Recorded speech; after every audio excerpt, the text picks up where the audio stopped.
नमस्कार, आप देख रहे हैं न्यूज इंडिया एक्सप्रेस और मैं हूं आपके साथ हिमांशी उपाध्याय। पुलिस महानिर्देशक यानी कि डीजीपी श्री शत्रुजीत कपूर आज कानून व्यवस्था की समीक्षा करने फरीदाबाद पहुंचे, जहां पुलिस आयुक्त राकेश कुमार आर्य ने गुलदस्ता भेजकर उनका स्वागत किया। पुलिस महानिदेशक के साथ एडीजीपी लॉ एंड ऑर्डर ममता सिंह भी मौजूद थी। पुलिस महानिदेशक ने सम्मान गार्ड से सलामी दी और उसके बाद उन्होंने फरीदाबाद के पुलिस अधिकारियों के साथ बैठक आयोजित की, जिसमें पुलिस आयुक्त राकेश कुमार आर्य के साथ संयुक्त पुलिस आयुक्त OP Narwal, DCP headquarter Hemendra Kumar Meena, DCP central Pooja Vashishtha, DCP traffic Amit Yashvardhan, DCP crime Mukesh Kumar Malhotra, DCP NIT Narendra Kadian, DCP Ballabhgarh Rajesh Duggal सहित पुलिस अधिकारी मौजूद रहे। पुलिस महानिदेशक ने मीडिया के माध्यम से संबोधित करते हुए कहा कि राज्य में कानून एवं व्यवस्था की स्थिति बनाए रखना और लोगों को विशेषकर महिलाओं को सुरक्षित माहौल प्रदान करना उनकी सर्वोच्च प्राथमिकताओं में से एक है।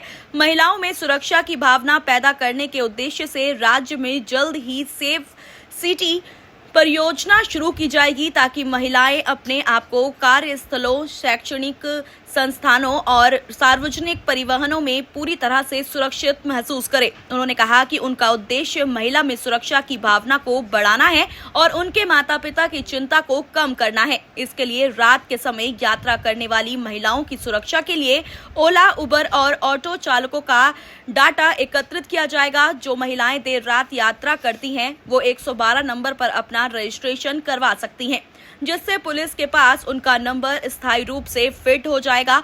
यात्रा करने वाली महिलाएं किसी भी कैब या ऑटो से यात्रा करते समय अपने रजिस्टर्ड मोबाइल नंबर से चालक की फोटो खींचकर 112 पर भेज सकती हैं, जिससे पुलिस को पता लग जाए कि वो महिला किस वाहन में यात्रा कर रही है। जरूरत पड़ने पर पुलिस उस वाहन चालक या उसमें बैठी महिला को आसानी से संपर्क कर सकती है। साथ ही उन्होंने कहा कि सेफ सिटी परियोजना के तहत महिलाओं के लिए सुरक्षित सार्वजनिक परिवहन सुनिश्चित करने के लिए समन्वित प्रयास किए जाएंगे, ताकि उन्हें शैक्षणिक स्थानों और कार्यस्थलों पर जाते समय अपनी सुरक्षा के बारे में कोई संदेह न हो।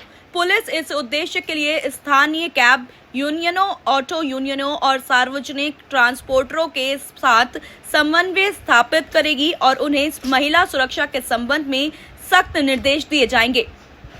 ऑटो चालकों को अपने ऑटो के नंबर, ऑटो चालक का नाम और मोबाइल नंबर सहित सारी जानकारी ऑटो के सामने लगानी होगी, ताकि जो महिला इसमें यात्रा करे वो इसकी फोटो खींचकर ऑटो को सारी जानकारी पुलिस तक पहुंचा सके।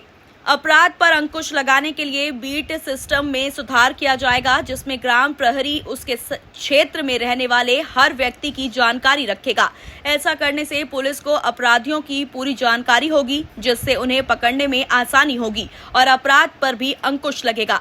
इसके साथ ही नशा तस्करी पर भी लगाम कसी जाएगी। नशे की समस्या से निपटने के लिए हरियाणा पुलिस ने एक अनूठी अवधारणा शुरू की है, जिसके तहत ग्राम स्तर पर ग्राम प्रहरी और वार्ड स्तर पर वार्ड प्रहरी तैयार किए गए हैं, जो अपने अपने क्षेत्र में नशा करने वालों और नशा बेचने वालों की पहचान कर पुलिस को सूचना देते हैं। इसके अलावा ग्राम प्रहरी और वार्ड प्रहरी आम जनता को नशे के दुष्प्रभावों के प्रति जागरूक भी करते हैं।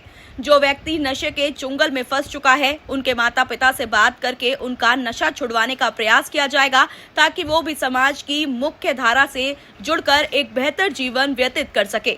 पुलिस महानिदेशक ने कहा कि भ्रष्ट अधिकारियों और कर्मचारियों के लिए जीरो टॉलरेंस पॉलिसी रहेगी। उन्होंने कहा कि अच्छे कर्मचारियों को बढ़ावा दिया जाएगा और भ्रष्टाचार फैलाने वाले कर्मचारियों को बाहर का रास्ता दिखाया जाएगा। उन्होंने कहा कि एमसीएफ, एचएसवीपी या किसी भी विभाग में भ्रष्टाचार करने वाले अधिकारियों के खिलाफ सख्त कानूनी कार्रवाई की जाएगी। भ्रष्टाचार से कमाई गई संपत्ति के रिकॉर्ड एनफोर्समेंट डायरेक्टरेट को भी भेजी जाएगी, जिसमें भ्रष्टाचार साबित होने पर भ्रष्टाचार से कमाई गई संपत्ति को अटैच किया जाएगा। आमजन से भी अनुरोध है कि यदि उन्हें किसी भी प्रकार के भ्रष्टाचार की जानकारी हो तो वो इसकी सूचना 1800 1802 2022 एंटी करप्शन ब्यूरो को दें। सड़क सुरक्षा के संबंध में बात करते हुए उन्होंने बताया कि सड़क दुर्घटना के 3 कारण होते हैं, जिसमें सड़क, वाहन या वाहन चालक, इन तीनों में कुछ ना कुछ खामियां हो सकती है, जिसकी वजह से सड़क दुर्घटना घटित होती है। सड़क में सुधार करने के लिए सड़क सुरक्षा ऑडिट करवाया जाएगा। वहीं वाहन चालकों को उनका वाहन समय समय पर ठीक करवाने और सड़क सुरक्षा मानकों को ध्यान में रखते हुए यात्रा करने के बारे में अधिक से अधिक जागरूक किया जाएगा। जिन स्थानों पर सड़क दुर्घटना अधिक होती है उन्हें चयनित किया जाएगा और भीड़ भाड़ वाले इलाकों में अधिक से अधिक ट्रैफिक पुलिसकर्मियों की तैनाती की जाएगी। 180-2022 ये हमारी एंटी करप्शन ब्यूरो की हेल्पलाइन है, टोल फ्री नंबर है और वो सारे नंबर मेरे तक ही आते हैं। आप सुन लीजिए, आपका सवाल समझ में आ गया, आप सुन लीजिए। आपने जो बताया वो ये 1800-180-2022 वो जब आएगा तब हमारा उस पर पूरा सिस्टम एक है, वो अपने आप एक्टिवेट हो जाता है और ऐसी कोई भी सूचना अगर किसी भी आदमी से कोई करप्शन, कोई पैसे मांगने की बात की जा रही है तो वो और अगर ऐसा कंप्लेनेंट नहीं भी है लेकिन आपके पास कोई सबूत है तो सबूत के साथ आप वहां बात कर सकते हैं, तो उस पर जो एक्शन होगा वो त्वरित रूप से होता है और प्रभावी होता है। सर, हरियाणा पुलिस के स्वास्थ्य को लेकर आप क्या आगे करेंगे कि पुलिसकर्मियों का अधिकतर देखा गया कोई सुसाइड हो रहा है, कोई हेल्थ इश्यूज काफी हैं पुलिस को जी, तो वो वेलफेयर का, जैसे मैंने आपको बताया कि वेलफेयर के इश्यूज हैं, इंटरनल इश्यूज हैं, उस पर हम कार्रवाई करेंगे। तो साथियों, thank you very much. Next meeting का सवाल आपसे एक सवाल है, मैं आपको जी क्वेश्चन ये है कि आपने कहा साइबर क्राइम पे आप काम कर रहे हैं, राइट? सबसे बड़ा नेटवर्क मुंह में तोड़ा गया, आपने किया उसमें 2 चीजें निकल के आई है। जो आप व्यवस्था बनाने जा रहे हैं, क्या उसमें टेलीकॉम कंपनी की कोई रिस्पॉन्सिबिलिटी तय करने जा रहे हैं आप?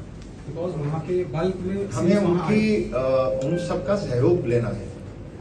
टेलीफोन कंपनियां वो किसी भी तरीके से किसी साइबर क्राइम में इन्वॉल्व नहीं है, कोई उनका नेटवर्क इस्तेमाल होता है। जैसे 140 करोड़ लोग लगभग सभी हम दिन भर उनके नेटवर्क को हम सब इस्तेमाल करते हैं और हम सब बेनिफिट होते हैं, लेकिन कुछ गलत एलिमेंट्स भी हैं, कुछ क्रिमिनल भी हैं, वो भी यूज करेंगे।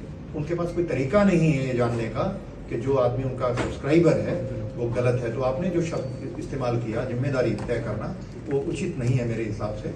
हमें उनका सहयोग लेना है और वो सहयोग मिलता है हमें। बहुत सारे क्रिमिनल केसेस में दिन रात टेलीफोन कंपनियां, बैंक, फिनटेक्स, जो फाइनेंशियल टेक्नोलॉजी कंपनीज हैं, ई वॉलेट्स हैं, इनका अच्छा सहयोग मिलता है।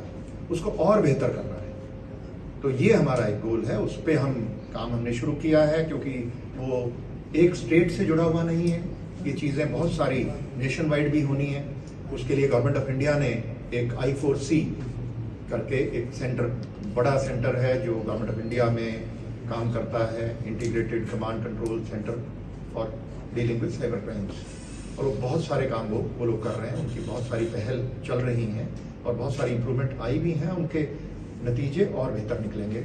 लेकिन होता ये है कि क्रिमिनल्स भी, जैसे इन्वेस्टिगेटिंग एजेंसी अपने दक्षता बढ़ाती हैं, वो लोग भी एक मोडस ऑपरेंडी से दूसरे से तीसरे पे वो लोग भी लगातार चलते रहते हैं। तो ये एक कांस्टेंट एक तरह से ये बैटल है जो चलती रहेगी, लेकिन इसको हमें बेहतर करना है, तो उनका सहयोग हम लेंगे। धन्यवाद। पे नॉर्मल कॉल करके अपने आप को रजिस्टर कर सकते हैं, वो डेटा हम परमानेंट उसमें रखेंगे। तो उस नंबर से अगर कभी भी कॉल आई तो हमारे ऑपरेटर को दोबारा नाम और वो एड्रेस पूछने की आवश्यकता नहीं रहेगी। तो वो एक डेटाबेस हम पॉपुलेट करेंगे। और मैंने उनको ये कहा है कि ये तो 112 पे कॉल करने का तो अभी तुरंत कर दें, जो आपसे हो गया, और आगे हम जो वॉल्यूम बढ़ सकती है, ऐसा हो सकता है कि काफ़ी ज़्यादा लोग उसको करें, तो बजाय इसके कि फिजिकली कोई सुन के और वो एंटर करे, एक लिंक बना देंगे वेबसाइट पे, जिससे कोई भी अपने आप को रजिस्टर कर सके। OTP आएगा, OTP शेयर करके वो मोबाइल फोन रजिस्टर हो जाएगा डेटाबेस में। आज से पूरे प्रदेश में शुरू है? हाँ जी, वो सुविधा हमने अपने कंट्रोल रूम, जो हमारा 112 का मेन कंट्रोल सेंटर है, वहाँ पे क्रिएट कर दी है। तो ये 112 पे है। और साथ ही साथ मैंने अब सभी अपने अधिकारियों को ये कहा है कि दूसरा बड़ा एक जो चिंता का विषय होता है वो है ट्रांसपोर्ट। जब भी दफ्तर से, घर से एजुकेशनल इंस्टीट्यूशन या कोई ऑफिस में जाना है या मार्केट में जाना है और वापस आना है, तो ऑटो हमारे हर शहर में बहुत बड़ा एक जरिया है, सुविधा है जिसको हमारे पब्लिक उसको इस्तेमाल करती है। ऑटो इसी तरीके से जो थोड़ा वेल ऑफ लोग हैं वो उबर और ओला, उनके थोड़े ड्राइवर, क्योंकि डेटाबेस है, कंपनी है, तो वो रहता है। लेकिन ऑटो का कोई रिकॉर्ड नहीं रहता, तो ऑटोज का डेटाबेस वो हम जल्दी बनाएंगे। और वो आज मीटिंग भी है और मैं उसमें ये कल वैसे हमारी एक मीटिंग हुई सीनियर लेवल पे, सीपीज और डिस्ट्रिक्ट एसपीज, उनको कह दिया गया है। और आज क्योंकि सभी एसएचओज और बाकी सबकी भी मीटिंग है गस्टेड ऑफिसर्स की, तो वहाँ पे मैं ये बात फिर से दोहराई जाएगी कि भाई आप जितने भी ऑटो स्टैंड हैं, मुझे ध्यान है फरीदाबाद का तो 9-10 यूनियन है और ये 15-20 हज़ार, उस वक्त 25 हज़ार थे, तब भी हमने डेटाबेस बनाया था, तो अब फिर बनाएंगे उसको, वो डेटाबेस। और उसका नंबर हम हर ऑटो के अंदर वो मैंडेटरी करेंगे। बाहर लिखवाने से सवारी उसको बाहर एक बार, क्योंकि अंदर बैठने के बाद उसकी फोटो लेना बड़ा मुश्किल है, तो अंदर फोटो रहेगी, नाम, मोबाइल नंबर। तो कहीं भी अगर किसी महिला को या कोई भी और यात्री है जिसको ये लगता है कि भाई कुछ व्यवहार अच्छा नहीं है या कोई हरासमेंट की बात है, तो वो फोटो खींच के, और नंबर अगर रजिस्टर्ड है पहले से, तो उस रजिस्टर्ड नंबर से जब मैसेज 112 पे जाएगा तो समझ में आएगा उनको बिना फोन किए ही कि ये कोई इशू है इस ऑटो में या इस टैक्सी में। तो वो चीज़ हमने डेटाबेस बनाने का एक काम करके उसको इंटीग्रेट हम अपने डेटाबेस में 112 पे रखेंगे। तो और एक यूनिक नंबर हम हर ऑटो का, उसमें वो भी एक मेंशन होगा। तो यूनिक नंबर से अगर फरीदाबाद का FBD 1064, तो वो नंबर है, अगर उसी का चला गया, एक व्हाट्सएप फोटो खींच के ही भेज दी, तो 112 पे जो ऑपरेटर हैं उनको पता रहेगा कि ये 112 जो नंबर आया है ये कविता का है, ये यहाँ की रहने वाली हैं और ये ऑटो इसमें है, तो कोई ना कोई इशू है। तो you can call the auto driver और you can call the girl, either way उसको तुरंत रिलीफ देने का जो काम है वो हो पाएगा। ऐसा मुझे इस पे कॉन्फिडेंस है कि ये सिस्टम हमें बनाना है। तो ये चीज़ हम डेटाबेस, सारे अधिकारी यहाँ बैठे हैं, मुझे लगता है कि महीने में हमारा बन जाना चाहिए। और इसमें हम ऑटो यूनियंस की भी मदद लेंगे और तो महिलाओं की ट्रांसपोर्ट के वक्त और जो हमारे हॉटस्पॉट्स हैं उनको सिक्योर करना। तो ये 3-4 चीज़ें हैं जो इसमें हम, रजिस्ट्रेशन की फैसिलिटी, ये 3-4 चीज़ें तुरंत हम जो अभी निकली 2 शहरों में बात करके, पायलट के नाम से हमने वहाँ पे शुरू किया ब्रेनस्टॉर्मिंग की, और ये चीज़ें निकली हैं, तो इनको इम्प्लीमेंट करेंगे। और उसके बाद और आगे जो आइडियाज़ आएंगे, अब सब जगह मुझे जाना है, बहुत सारे अफसरों ने बहुत अच्छा काम किया हुआ है, पास में बहुत सारे इनिशिएटिव्स हैं जो कहीं ना कहीं चल रहे हैं, तो उनको बाकी सब स्टेट में लागू करना, ये सारे काम हम करेंगे। ये इमीडिएट जो महिला सुरक्षा के लिए सेफ सिटी कैंपेन के नाम से हम इसको, ये 3-4 काम अभी करने वाले हैं। और इसको सारे को इम्प्लीमेंट करने में मुझे लगता है कि 1-1.5 महीने में ये सारे चीज़ें, 112 की रजिस्ट्रेशन का काम आपसे ही शुरू है, बाकी भी हम कर पाएंगे। इसकी पब्लिसिटी करने का मेरी आप सभी से ये रिक्वेस्ट है कि इसको पब्लिसाइज करें। अफसरों को भी मैं बोलूँगा, CP साहब, और ये जब भी प्रेस से आप कभी भी बात करें मीडिया के लोगों से, तो इस बात को री-एम्फेसाइज करते रहना। क्योंकि जो भी स्कीम बनती है, अगर उनकी बार बार बात ना करें, हम कॉलेजों में, हमारे DAV कॉलेज, जनता कॉलेज यहाँ के मेन वो है, गवर्नमेंट कॉलेज है, तो 3 बड़े हमारे, और यूनिवर्सिटीज़ हैं 2, मानव रचना है और वो, तो वहाँ भी हम एक बार गर्ल्स स्टूडेंट्स के साथ ज़रूर वो मीटिंग करें। और फैक्ट्रियाँ हैं बहुत सारी, तो उनकी एसोसिएशंस हैं, तो एसोसिएशंस 9 के करीब हैं जो मुझे ध्यान आता है, 9-10 इंडस्ट्रियल एरिया हैं, तो उनकी मीटिंग्स करके उनसे हमने हमारे जो एम्प्लॉयज़ की और तरह तरह की वेरिफिकेशन होती हैं, जिसमें पुलिसकर्मी घर जा करके या उनको किसी निश्चित स्थान पर बुला करके वेरीफाई करते हैं। तो उन सभी सेवाओं में भी हम फीडबैक लें। तो फीडबैक लेने से जो जनता का, पब्लिक का, सिटीजन्स का एक जो एक्सपीरियंस हमारे लोगों के साथ रहा, विभाग के साथ रहा, उसके बारे में अच्छा एक तस्वीर उभर कर सामने आती है। उसके ऊपर अगर कोई गलत है तो उसको ठीक करें और उन सेवाओं को और बेहतर करें। तो संतुष्टि का स्तर, उसमें 100% लोग संतुष्ट नहीं हो सकते क्योंकि एक्यूज भी होते हैं कई बार, लेकिन एक रीजनेबल लेवल हमारा संतुष्टि का रहना चाहिए।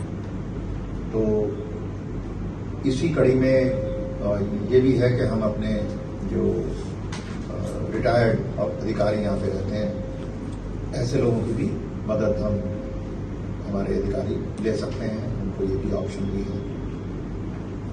और दूसरा जो एक बड़ी प्राथमिकता ये है कि हम लॉ एंड ऑर्डर में कैपेसिटी डेवलपमेंट करना, कैपेसिटी बढ़ाना, अपनी जो ऐसी परिस्थितियां बन जाती हैं जिनमें लार्ज स्केल उपद्रव या कोई तोड़फोड़ या इस तरह की कोई भी घटना अगर होती है तो उससे डील करने के लिए हमारे पास इफेक्टिव साधन होना चाहिए, कंपनियां होनी चाहिए, पुलिस बल ऑर्गेनाइज तरीके से उसमें काम करे।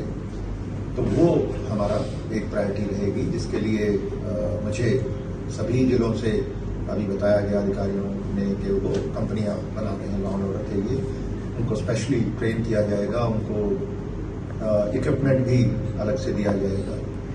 तो ये सब अगले 2 महीने में हम पूरा करेंगे। तो उसके बाद से हमारी जो डिपेंडेंस है सेंट्रल पुलिस बलों पर, वो चीज़ हम कम से कम हो और हम हरियाणा पुलिस अपने स्तर पर किसी भी दिक्कत को डील करने में सक्षम हो।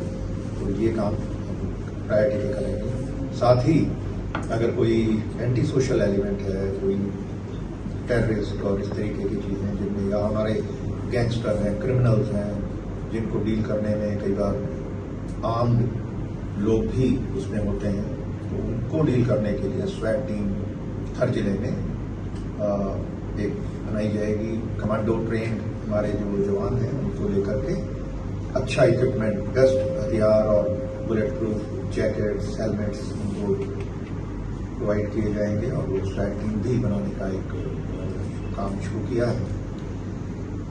और इसी तरीके से जो हमारी एक बड़ी कैंपेन अभी गुड़गांव में और रोहतक में गया था, तो हमने उन 2 शहरों को चुना कि वो हम महिलाओं की सुरक्षा, वो एक बड़ा एक विषय है।